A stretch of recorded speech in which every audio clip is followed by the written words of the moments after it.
James had not been out to push coaches or freight cars in the yard for several days.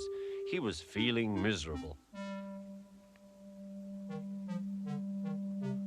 Oh dear, he thought, I wonder how long I shall have to stay in the shed. Will anyone see my red coat again? Why did I go so fast that I made a hole in one of my coaches that had to be mended with, of all things, a passenger's bootlace? At last Sir Topham Hatt arrived. I know you are sorry, James, he said, and I know too that you want to be a useful engine. People are laughing at my railway, and I do not like that at all. I will try hard to do my best, said James.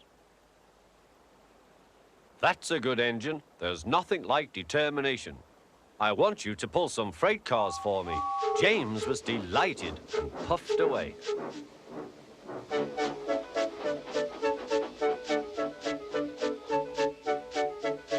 Here is your freight train, James, said Thomas. Have you got some bootlaces ready? And he ran off laughing. Oh, said the freight cars. We want a proper engine, not a red monster. James took no notice and started as soon as the conductor was ready. Come along, he puffed. We won't, screamed the freight cars.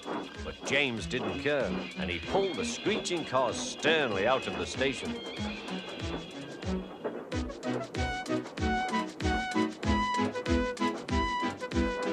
The cars tried hard to make him give up, but he still kept on. Sometimes their brakes would slip on, and sometimes their axles would run hot, and each time the trouble had to be put right. And each time James would start again, determined not to let them beat him. Give up, you can't pull us, you can't, called the cars. I can and I will, puffed James. But slowly but surely, he pulled them along the line. At last they saw Gordon's Hill. Look out for trouble, James, warned his driver. We'll go fast and get them up before they know it. Don't let them stop you. So James went faster, and soon they were halfway up.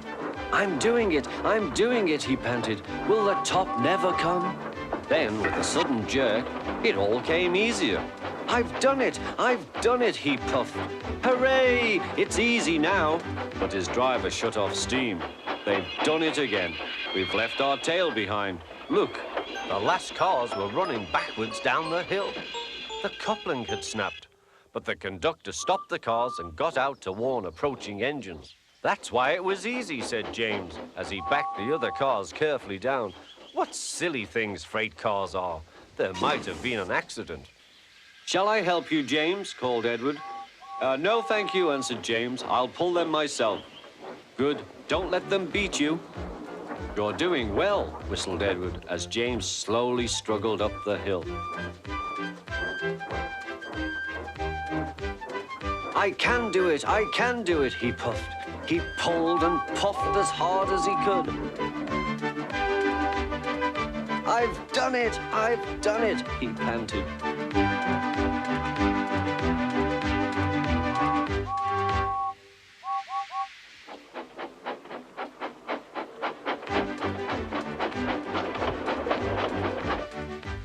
They reached their station safely, and James was resting in the yard when Edward pulled up. Peep, peep, he whistled.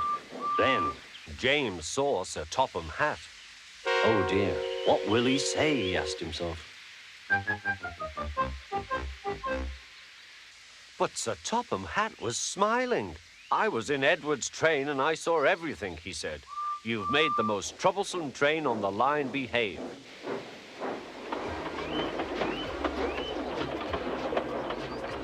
After that, you deserve to keep your red coat.